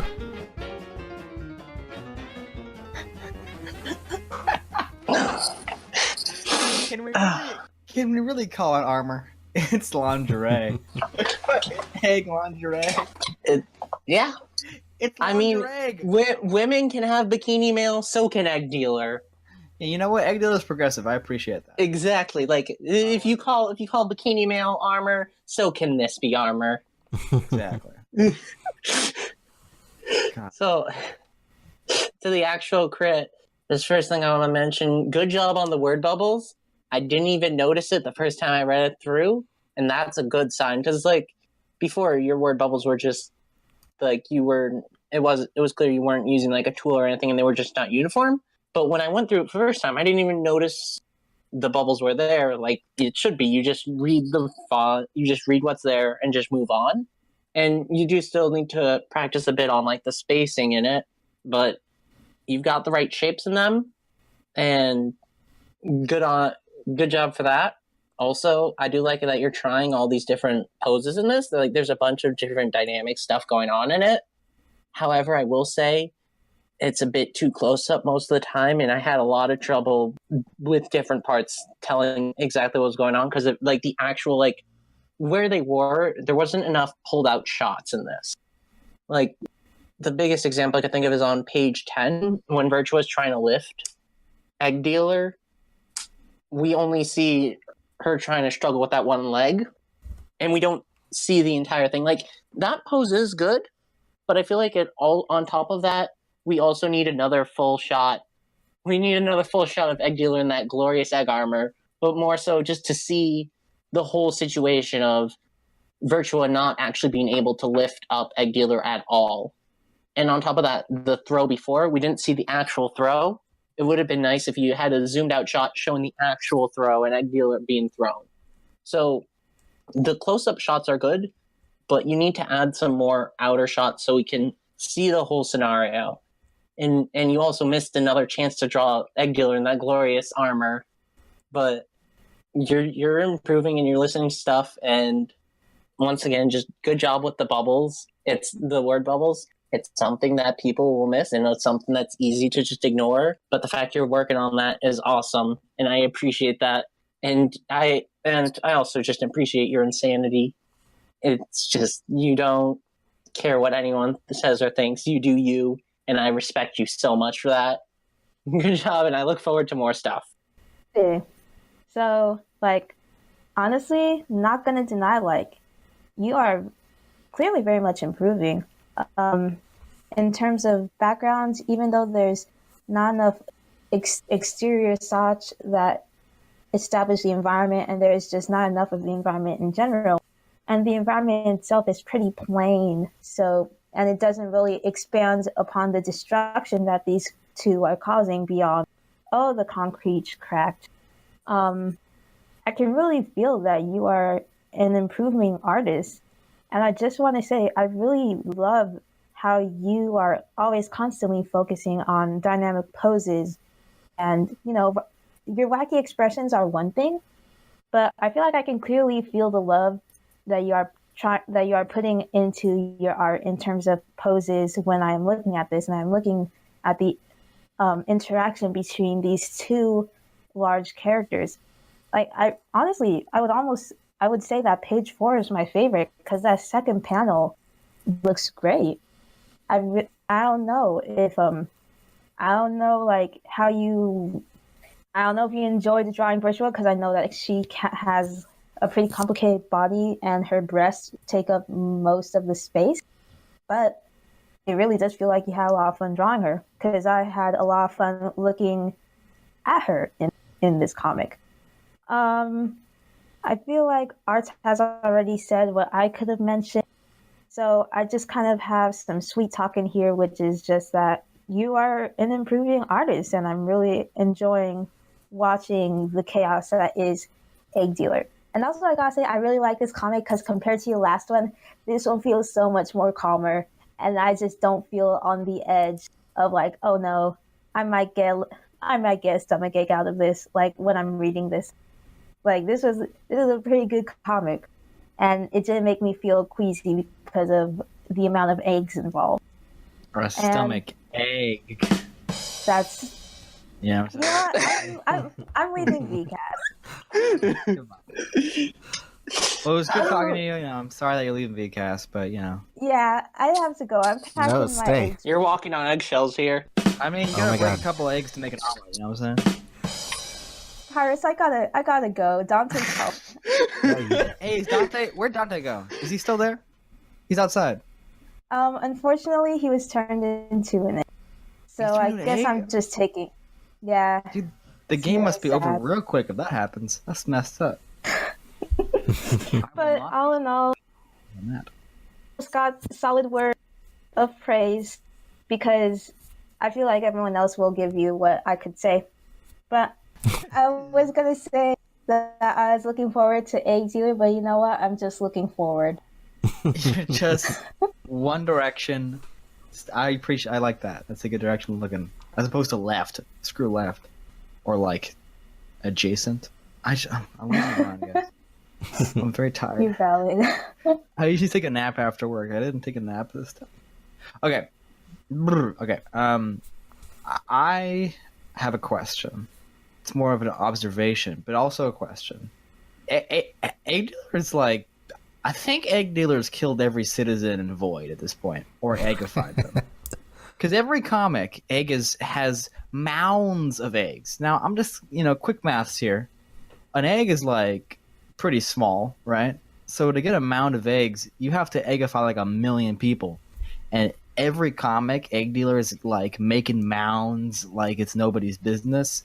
I'm just saying, I think this guy's the next Armageddon threat. I think thousands is more like it. Thousands of millions. More enough to take more casualties than some Arma threats because they're like an elder being. Yeah.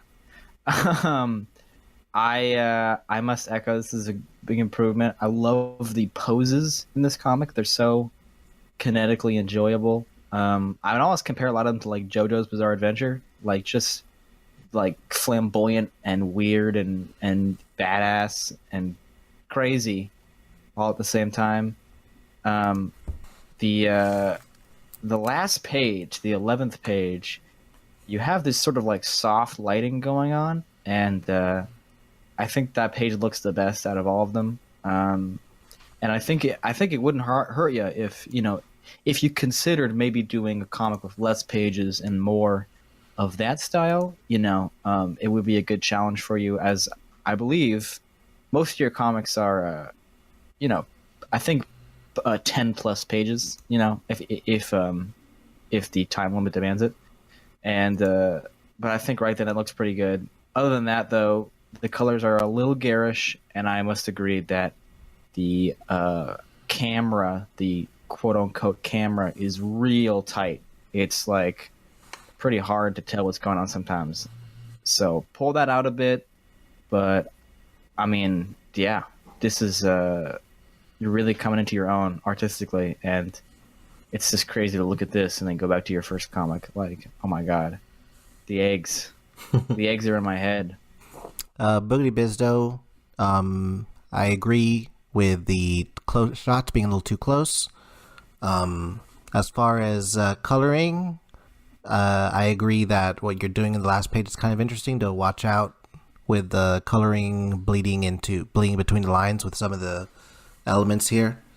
And one thing I'll add to what everyone has said is I'm not keen on what you're doing for the effect of the egg scent, of the green egg smell that follows him, which just seems like 2 green shade splotches that you just took an eraser pen tool and scribbled around. I would try something else to get the effect you're going for. That's all I've got. I'm done with egg puns. Eggs are love, eggs are life. If you don't have eggs, you'll be full of strife. Actually, I forgot. I actually did have something for MRPR's comic that I forgot to mention. I just wanted to say, for MRPR's comic, the scene of the dude transforming into an egg, I don't know why, that kind of fucked me up, fam. I was like, oh my god. Oh my god, he transformed into an egg. He actually shifts into an egg. And I was like, that's gross. Yeah, I enjoyed that a lot. I did that for... was good. Pirates, you did it too. You in your comic. Yeah, I did that for mine. I was like, I was shook. This is creepy. I wanted it to be. Dealer is an elder being, or at least draws power from an elder being. Definitely. So nasty. Congratulations, MRPR and Boogity Bizdo. Keep on rocking. We're gonna go on now to the final comics of the night. Sorry. Casino Reasoning versus Keito. It's Keito, right? Yeah. That's how I say it. Okay. Actually, I think it's Cornblang. Casino Reasoning versus Keito. Okay. We'll start right now with Fred's side. Here comes a recap. The super fighting robot Keito is not pleased with the results of the latest Void City election and crashes the mayor office to deliver justice upon Mayor's smile. But instead, Keito finds Buster Jones, the mayoral manager, who handles the mayor's smaller day-to-day affairs. The startled and insecure manager now has to pick up his tossed-about papers, and Keito decides to help him out, but as he leans down, Keito's signature one-of-a-kind shades shatter as they slip off his robot face and hit the ground. I like the humor of this. Specifically, just Buster's I'm very insecure. Just the fit. I just like that, because having like another character who's also lost the election, just him just having that insecurity of losing it, and that's just the humor of this was just really funny. And also the humor of the glasses falling off and that being the scar was kind of funny, though that is a pretty relatively tame scar compared to some of the stuff I've specifically seen you do in your comics. Like, I've seen some of the other scars, like the scar for Luis. And also I remember there was the scar in the past where you turned the person into like a half octopus thing. Like, yeah, this is like super tame compared to that. And my only other crit is like the colors seem inconsistent.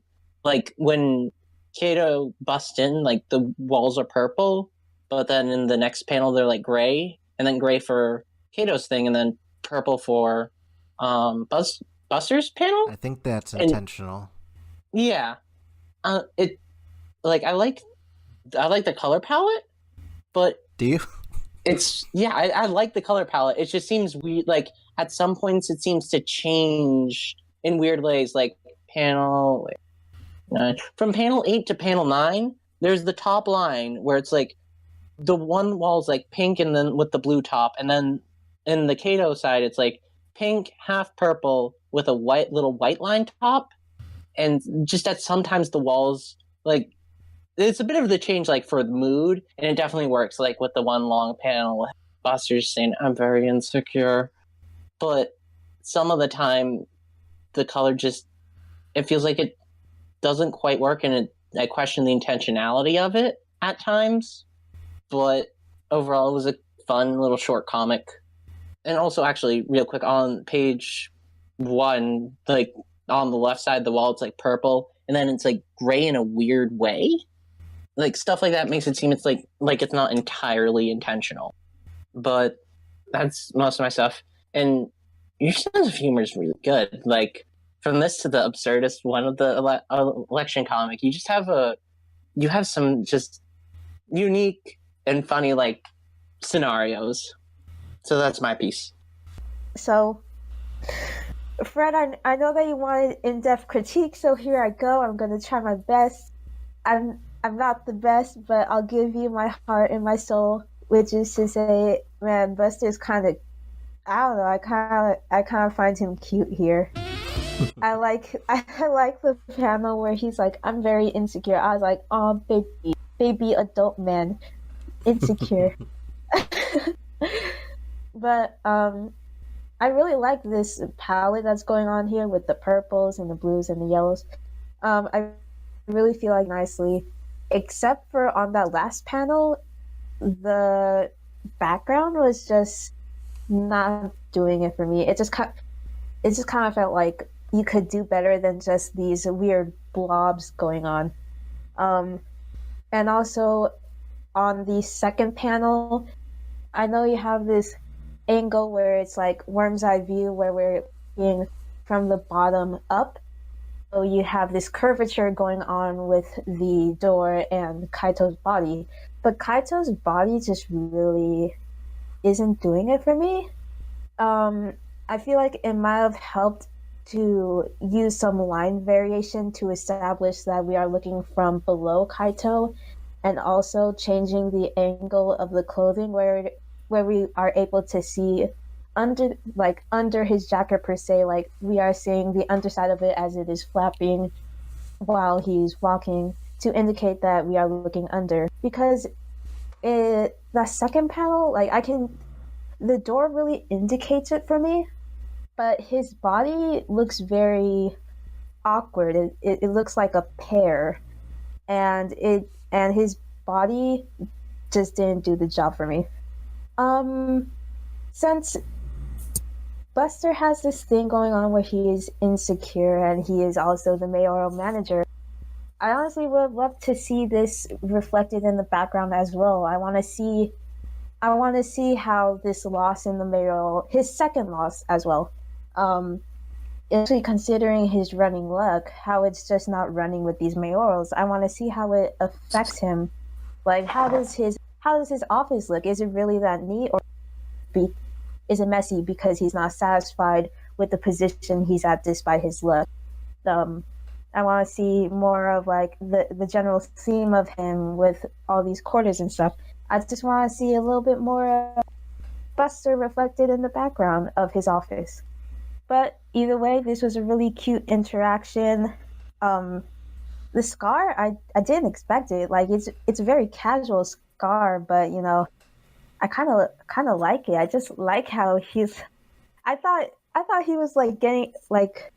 When I first read this, I was like, "Oh shit, what happened?" And then it's like, no, he just dropped his glasses, and that really got me because I was expecting so much more, and yet you gave me something casual, and I really enjoy that because it's a pretty mellow, but in a comedic sense, and it got me to laugh a little.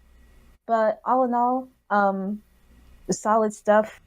I really like your color uses. I would love to learn or take a note from you because I really do like your style. And looking forward to more comics. Please give us more Buster, because now I kind of think he's cute. Now you do. He's always been a cutie. Well, hold on. Oh my, oh no. Hold on. I'm sorry. Well, I haven't seen his, so I couldn't call him. That's true. None of us had. God damn it, Fred teased us. Flashback to a couple of VCasts ago, or last VCast. This is a cute little comic. I like it. Love the colors. Aside from the grayscale, not super big on that, but other than that, the purples and blues and yellows really mesh very nicely together. I will say, with the scar, although it is funny, this is kind of weird to say because I know I think I said a VCast a couple of years ago about, like, you know, suspension of disbelief, and I'm not really big on that. I mean, obviously I am because I'm human, but, like, you know, make it work if you have to. But I will say the fact, like, Keito broke his glasses forever by leaning down, and my thought is has he never looked down?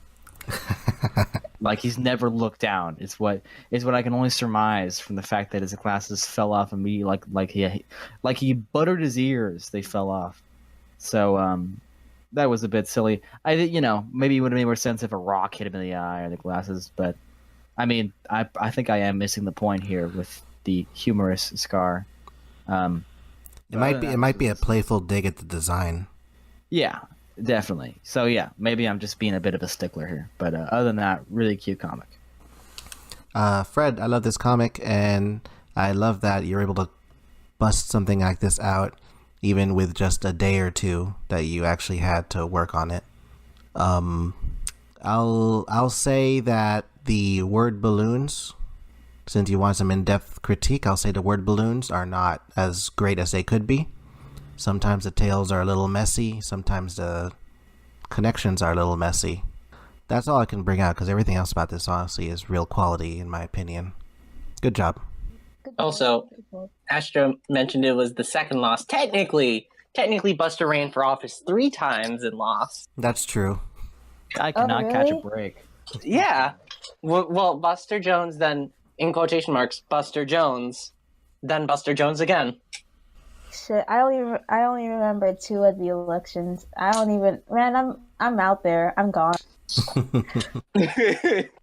You're busted up. Look, Camel, I might have Yeah. to assassinate you if you say one more joke. You gotta What? go. buddy. Oh, you and Dante gonna come beat me up? Yeah. Yeah. I know you made him up. I know he's not with you. Because he's hanging out with me, obviously. Dante's got like a voider harem. He's with me. The top voiders are surrounding him. It's fantastic. So hey, Chop Chop, someone draw that real quick. I'm gonna need that in my inbox by next week. We're going to move on to the other side of this battle. From Sir Jelly Raptor, here comes a recap. Across the city, 2 different characters are about to take on 2 different battles. In a casino, Buster Jones arrives for a game of poker, and at a distant bank, the robot hero Keito arrives to stop a group of bank robbers.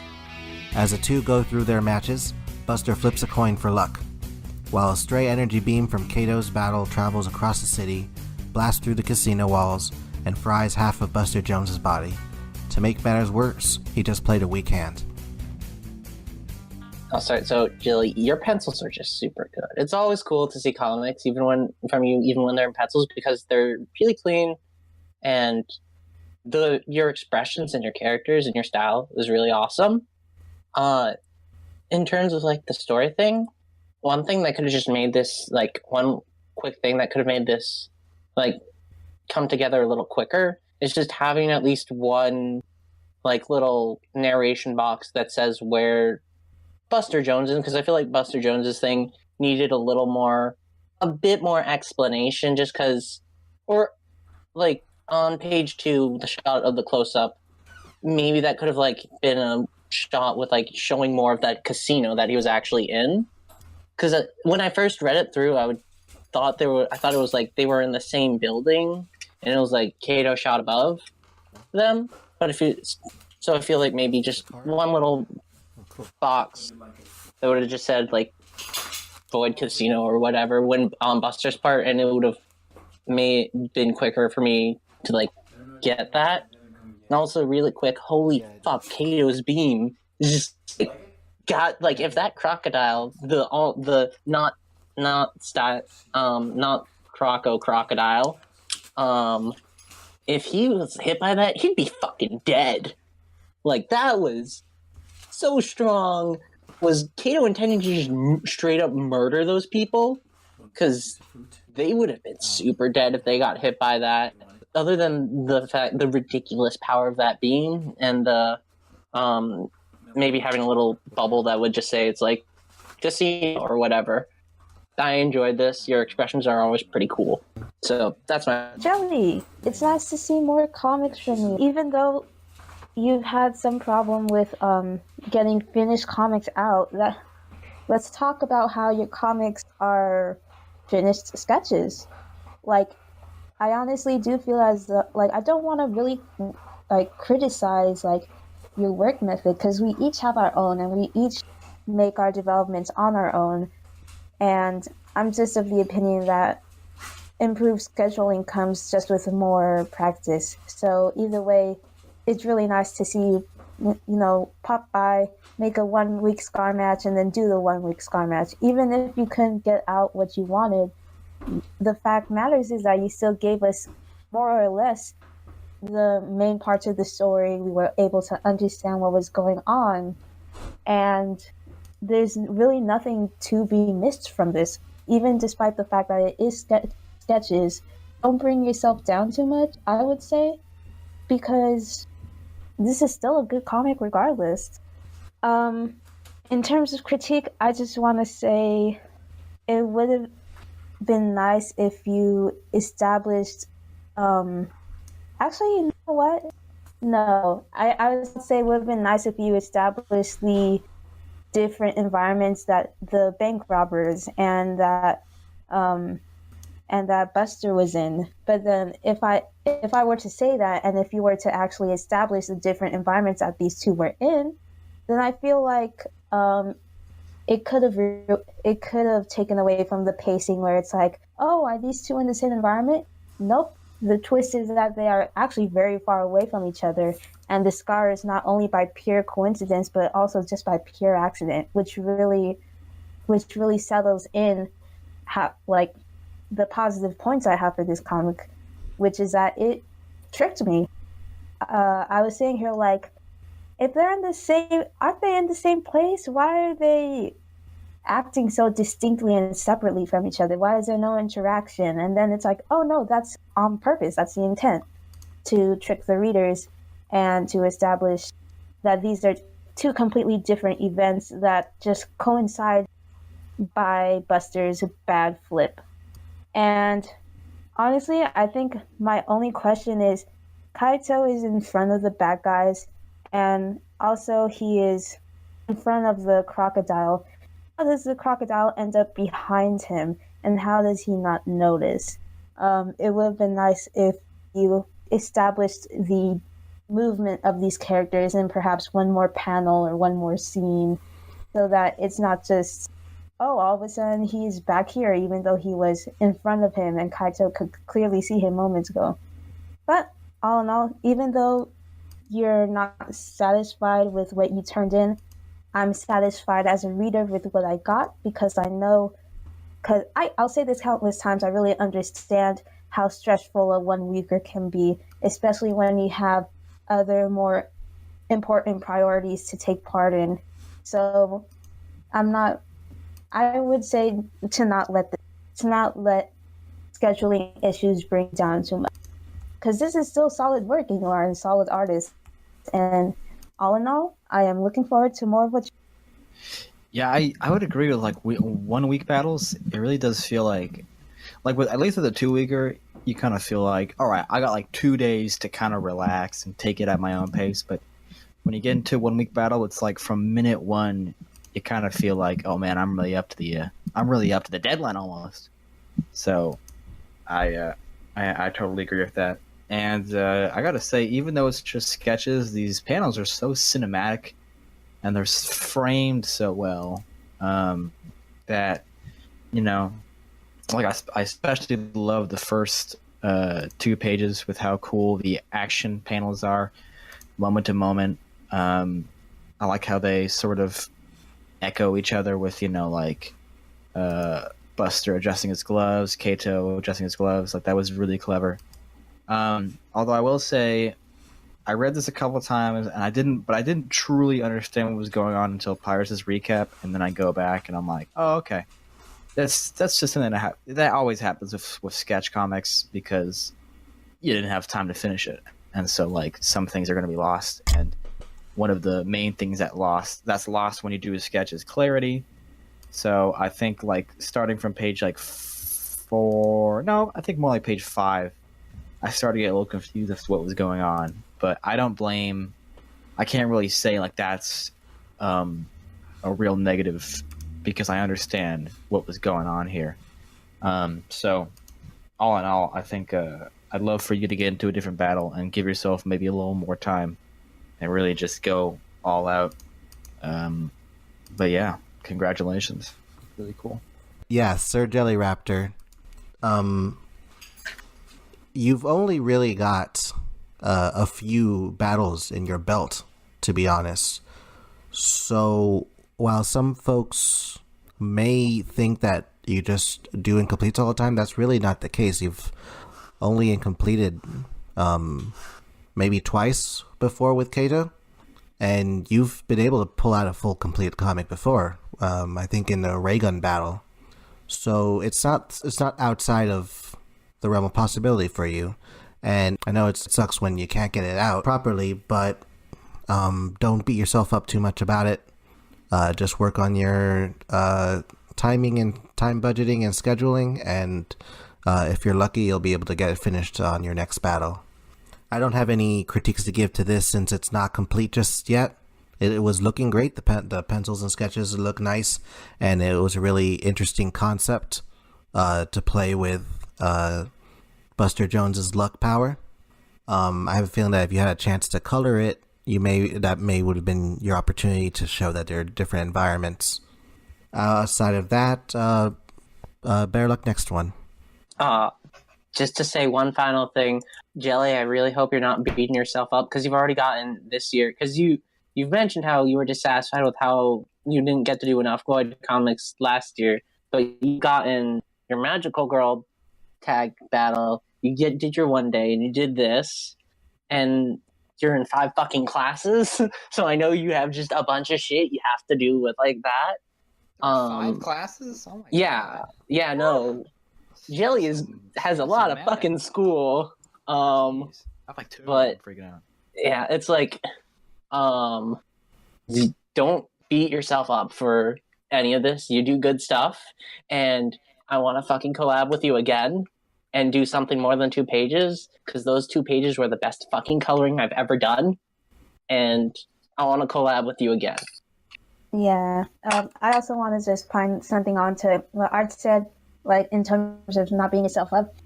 Just like also like I'm also a full-time student, so completely understand like why you couldn't finish this, but just want to remind you, you are doing these comics for free. It's completely optional for you to finish it or not finish it, because you are spending your own free time on this. You are spending your hours, your own personal comics, and even if it doesn't end up the way you want, it's fine. No one's going to particularly shame you about it. I would actually hate it if anyone did, and I hate to see people beat up themselves like this, but I can understand it at the same time. Ultimately, no worries. We all churn out unfinished comics. We all sometimes end up turning in what we don't want to, and there's always next time, you know. And with that, we are done for the night. Those comics. Yay! How long have we... You are all free now! Yay! Thank you. This has been a 2.5-hour record. Yes. Oh my God. Good luck editing that. This is actually the longest one, isn't it? No, it's not. There was one that was 3. Oh yeah, that's The election one? that's Or the one with the election, or think so. the mayor talk about the candidates. One of them was long. I gotta Yeah. say, I was thinking like, this has been like 2.5 hours. There's no way we're doing Q&A. There's no way. No. Yeah. Yeah, let me actually give a shout out for the members out here to listen. We want to do Q&A. We want to engage more with you guys. You guys just have to actually send us the questions to answer. Yes, and We can't read your mind. Yeah, and you can send the questions over to me on Discord or on Entervoid. I'm Astrodile on there. Send all kinds of questions. We don't really care. It can be important or non-important or just like shit. You can send me shit and I will accept it. Thank Maybe you for don't. the shit. Maybe don't say that. Don't. You'll get some eggs. As Yeah, you're per gonna the get it. request of You're gonna get the monster user, poop. I'm no longer accepting shit. So it sucks to be My y'all. client no longer accepts shit. Deal with it. I want to thank ArtsandGoodies and Camel for joining us tonight. Yep. Welcome. No problem. This has been Pyrasterran And this is Astrodile and Dante. and Dante from the Devil May Cry series. And happy St. Patrick's Day. Drink Have- Guinness and don't drunk and drive. Happy free. Yep. Good night, everyone. Yay. Good night. Yeah.